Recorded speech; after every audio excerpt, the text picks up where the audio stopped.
सबको नमस्कार और देरी के लिए क्षमा और अपॉलॉजीज। कल आपने एक दृश्य देखा होगा, एक विजुअल, एक पैसों का भंडार का एक आपने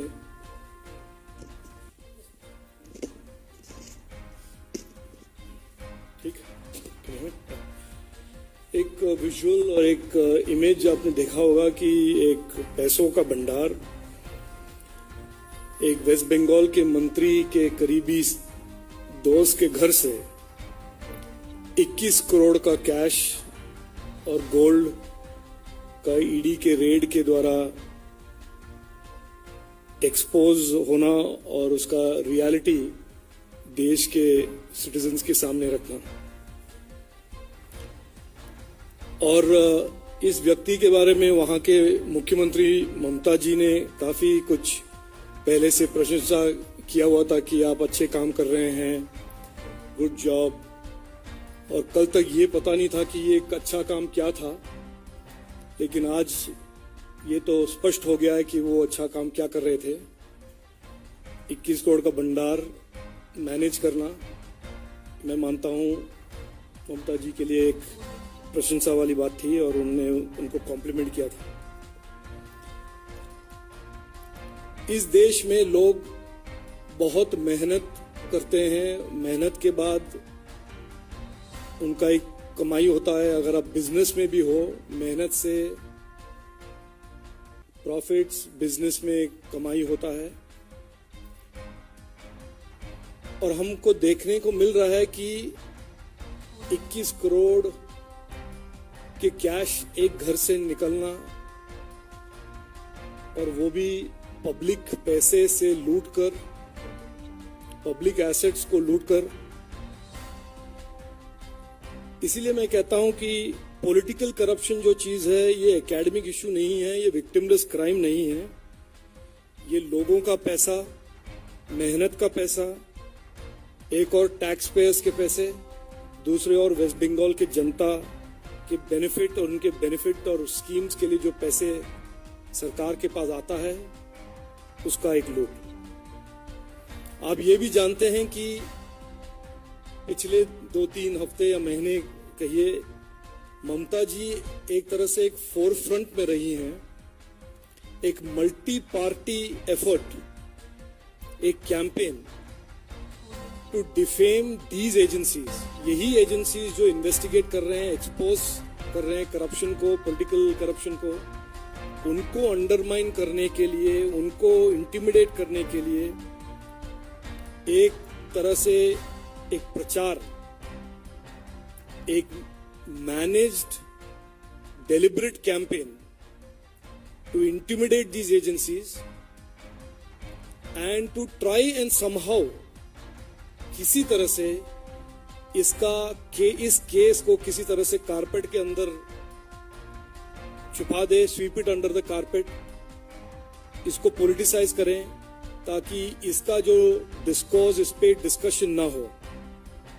आप तो जानते ही हैं, इसी तरह झारखंड में पंजाब के एक्स मुख्यमंत्री के करीब लोग, उनसे पैसा, महाराष्ट्र में एक मंत्री जिन्होंने हजारों करोड़ का पब्लिक प्रॉपर्टीज, बेनामी प्रॉपर्टीज उन्होंने इकट्ठे किए हैं, केरल के मुख्यमंत्री जो गोल्ड स्मगलिंग में फंसे हुए हैं, और कांग्रेस के डायनेस्टी जो अचानक मिराकुलसली लैंड ओनर बन गए हैं थ्रू अ मिस्टीरियस फेट, और कर्नाटक के कांग्रेस के लीडर डीके शिवकुमार पे जब इनकम टैक्स के छापा और इन्वेस्टिगेशन हुआ था। इन सब में एक कॉमन थ्रेड यह है कि सब निकलते हैं जुलूस के साथ इन्वेस्टिगेटिव एजेंसीज के ऑफिसर्स और इन्वेस्टिगेशन एजेंसीज के ड्यूटीज को अंडरमाइन करने के लिए। सरकार ने इन एजेंसियों को इंडिपेंडेंट बनाया है, उनको ड्यूटी फियरलेसली करने के लिए उनको इंडिपेंडेंट और स्ट्रेंथन किया है। और ये जो चोर मचा रहे हैं शोर, इसका आज कल के इस विजुअल के साथ एक बड़ा एक पैटर्न, एक लॉजिक, एक एक्सप्लेनेशन निकलता है कि ये चोर क्यों मचा रहे हैं शोर।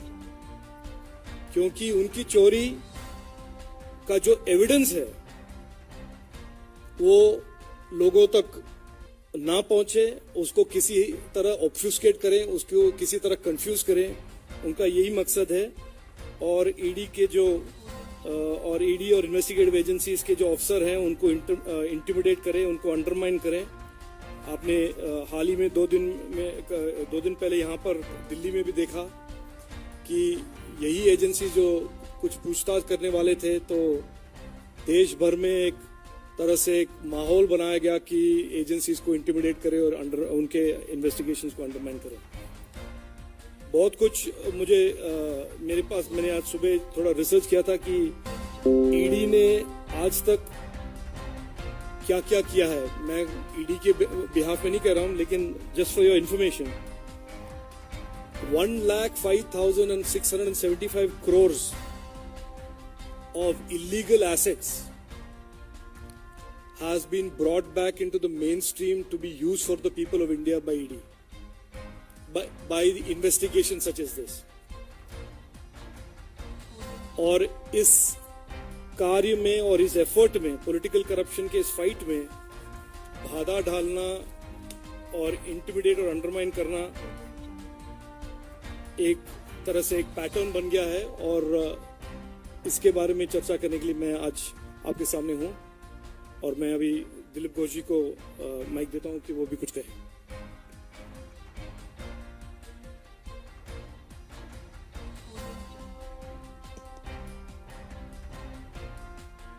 हेलो। जब ये घटना बंगाल से आई है तो मैंने पहले बंगला में अपने बंगाल के लोगों को संबोधन करना चाहता हूँ, बाद में बाकी चर्चा करेंगे। এখনো পর্যন্ত যা তথ্য আমাদের কাছে এসেছে 70-75 কোটি টাকার সম্পত্তির হদিশ পাওয়া গেছে। এরপরেও সোনা ইত্যাদি আছে, তার দাম কত হবে আমি জানি না। একজন জেলা প্রেসিডেন্ট টিএমসির অনুব্রত মণ্ডল, সবচেয়ে দবং নেতা, তার দেহরক্ষীর কাছ থেকে 150 কোটি টাকার প্রপার্টি পাওয়া গেছে। সেই হিসাবে একজন মন্ত্রিত্ব বেশি হওয়া উচিত, নাহলে তার সম্মান থাকে না।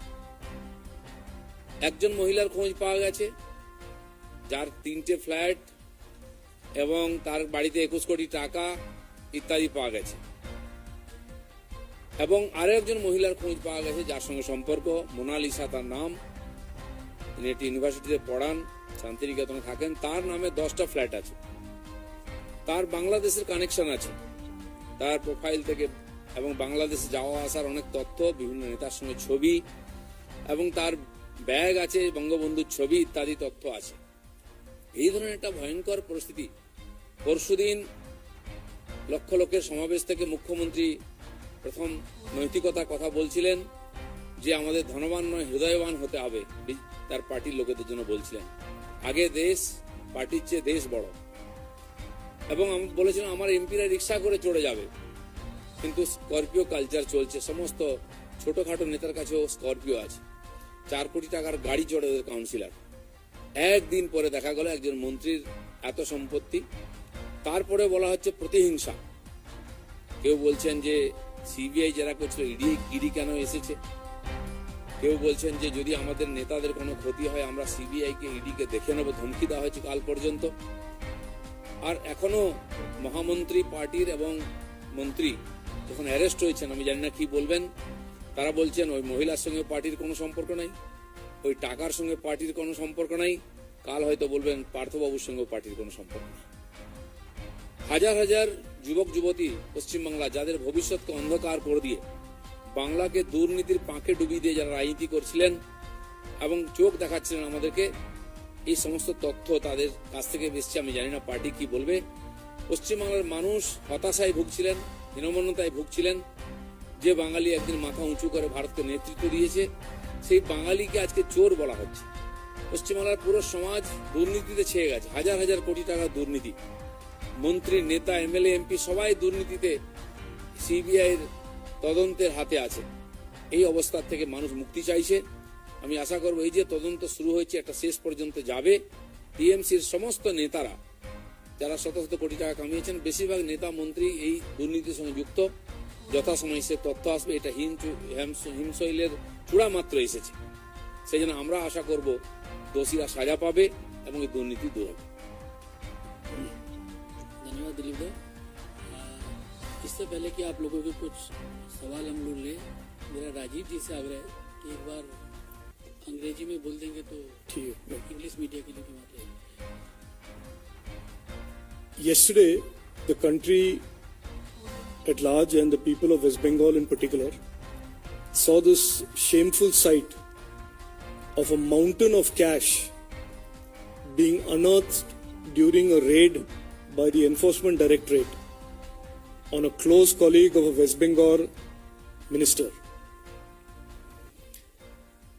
This lays in front of the people of India and indeed the people of West Bengal the spotlight on political corruption in West Bengal in specific, and it also leads to the question, or indeed answers the question, about Mamata Banerjee's leadership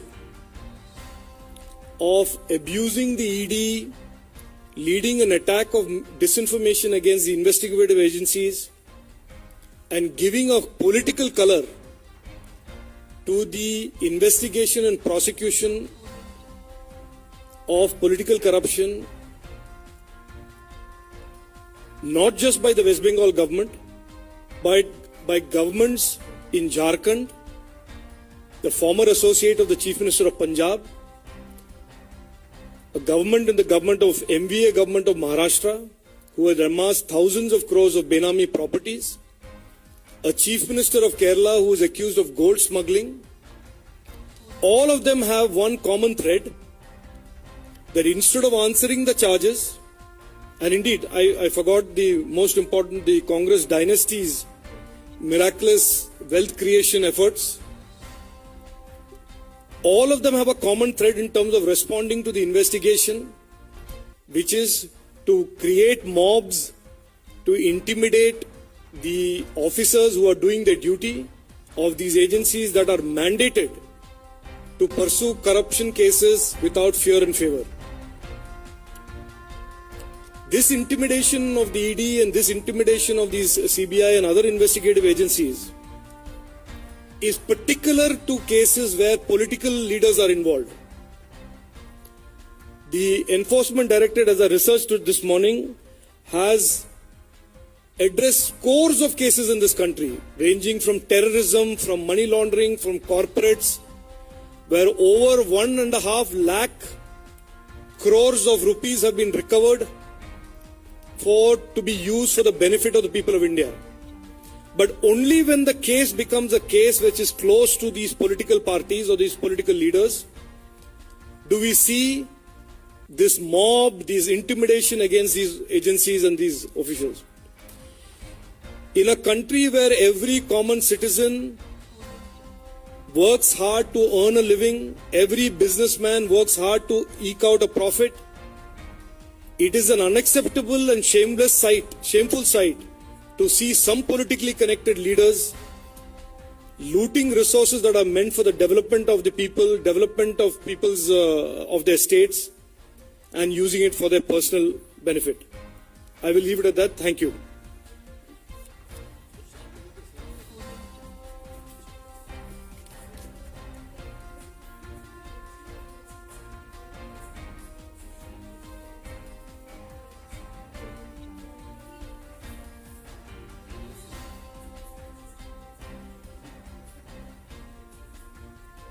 No, but how do you contest a mound of money when somebody recovers 21 crores of cash?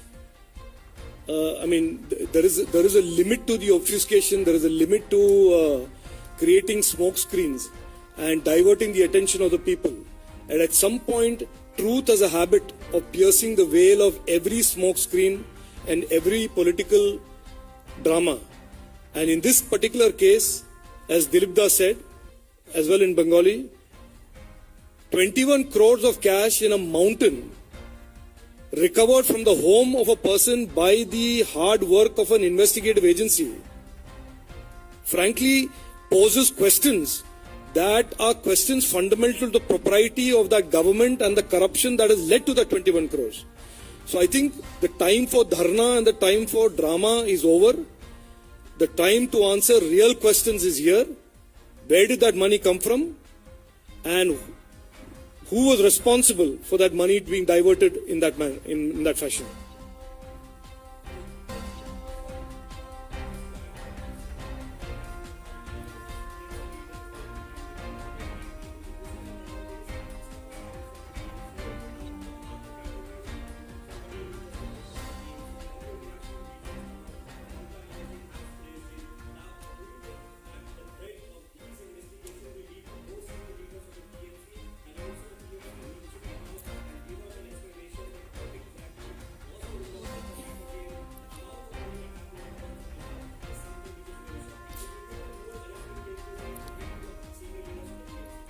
I will answer it in part and then I will hand it over to Dilip Dabu. The main reason for this press conference is to expose the hypocrisy of these leaders who day in and day out do their very best to intimidate law enforcement agencies who are doing their job, officers who are doing their job, and most importantly, to derail the process of investigation and prosecution of criminal activities.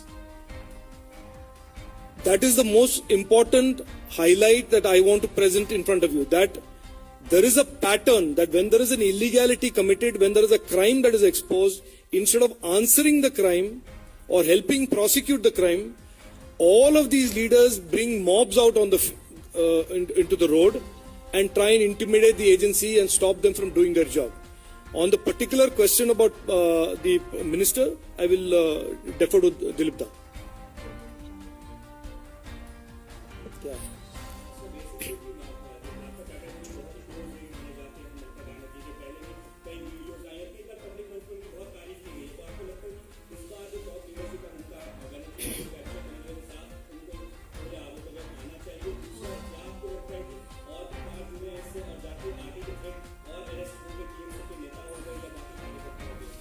देखिए, इसके पहले भी ऐसा बहुत सारा घटना आया। उनके कई नेताओं का पूछताछ हुई सीबीआई के द्वारा।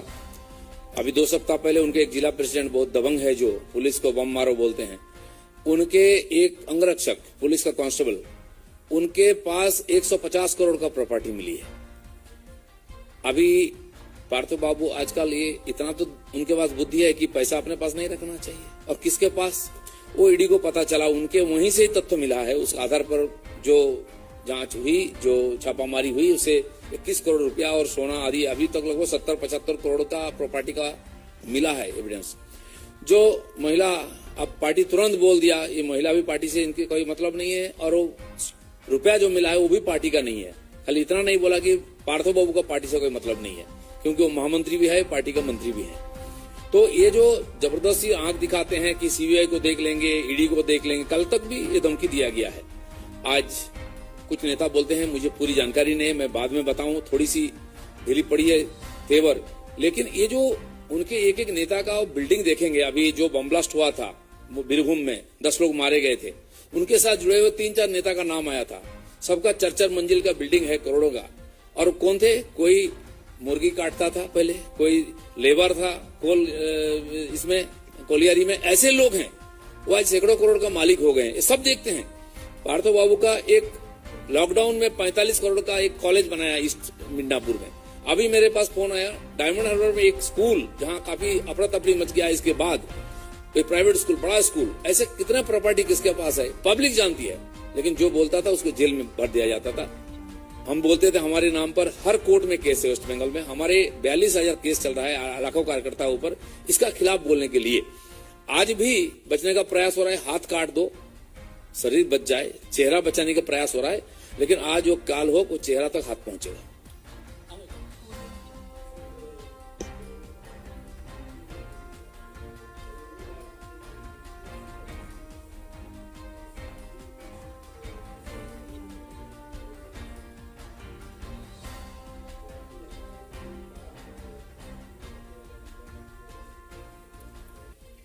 जाना चाहिए जो उस मंत्री का प्रशंसा करते हैं। यहां तक वो लेडी का भी प्रशंसा कुछ दिन पहले की ममता बनर्जी ने। आप कैसे बचेंगे? लेकिन देखिए, रात भर नोटों की गिनती जारी रही और रात भर पार्थो बाबू का पूछताछ भी जारी रहा, और प्रॉपर्टी का लिस्ट लंबा होते गया। जो गोल्ड मिला है, फर्जी कंपनी की वहाँ सारी रसीद वगैरह पेपर मिला है, बहुत सारा मिला है, अभी उसका कोई हिसाब नहीं है। तो मैं उसका आधार पर कर रहा हूँ। अभी तक 70-75 करोड़ का प्रॉपर्टी का हिसाब आया है। सोना चांदी आदि का कितना आएगा, जो फॉरेन करेंसी की बात करें उसकी कितनी वैल्यूएशन होगा, वो तो आगे होगा। लेकिन हम बार बार बोलते आ रहे थे कि बहुत बड़ा घपला हुआ है। आज तक बंगाल में ये सरकार आने के बाद एक भी नियुक्ति, चाहे कितनी बड़ी लिस्ट हो, 100 का, 200 का, 1000 का, कहीं पर फ्री फेयर नहीं हुआ है। और हर जगह वहाँ के उनके नेता एमएलए को एक जागीर दिया जाता था, इस जिला से इतने लोगों का नाम भेजो, इतने करोड़ रुपया भेजो। कितना कलेक्शन करते तो वही जानते हैं, और ये सारा आता था। और इतनी बड़ी घटना हुई उनकी, और हाईकमांड को पता नहीं, कोई मानेगा क्या? इसलिए मुझे लगता है कि जो एविडेंस मिला है उसके आधार पर पूछताछ सर्वोच्च नेतृत्व तक होना चाहिए, तब बंगाल ये भ्रष्टाचार मुक्त हो पाएगा।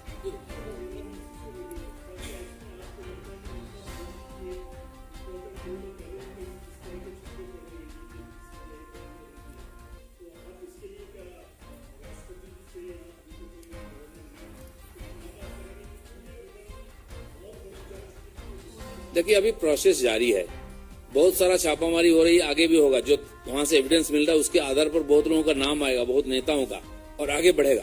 बाकी इस मामले में इतना बड़ा भ्रष्टाचार पूरा देश को हिला देने वाला, और जो बड़े बड़े बात करने वाले हैं, सबसे ज्यादा विरोधी, देश का राष्ट्रीय नेता बनने के लिए मोदी जी को टक्कर देने वाले नेता, वो इसमें है। तो पार्टी आगे सोचेगा। ये केवल पार्टी की बात नहीं, पूरा राष्ट्र की बात है। पूरा बंगाल के लोग हीन भावना से ग्रसित हो गए थे। जो बंगाल ने विद्यासागर तक विवेकानंद जैसे महान पुरुषों को दिया है दुनिया के लिए, उस बंगाल के लोग आज इस महसूस करते हैं कि पूरा बंगाली समाज को लोग चोर मानता है। इससे कम से कम बंगाल को मुक्ति मिलनी चाहिए। इसका I just want to add one thing. इसमें ये तो है, पॉलिटिक्स तो है। इसमें there is one basic undeniable fact that there is corruption in West Bengal. 21 crores from one person cash. ये डिबेट तो हम बंद कर लें कि वहां पे करप्शन है कि नहीं है। करप्शन है। Head of government is Mamata Banerjee and she is responsible for the good and the bad. Malfeasance in the government, she is responsible. तो इसमें हमें कुछ ज्यादा उसको लंबा खींचने की जरूरत नहीं है। तीसरा पॉइंट यह है कि यही जो लोग हैं जो इन्वेस्टिगेटिव एजेंसीज को इंटिमिडेट करने का इनका एक षड्यंत्र रहा है, उसको हम आपकी थ्रू एक्सपोज करना चाहते हैं कि ये जो चोर मचाए शोर वाला जो फिनोमिनन है, it is a real phenomenon and the 21 crores seize yesterday proves it without doubt.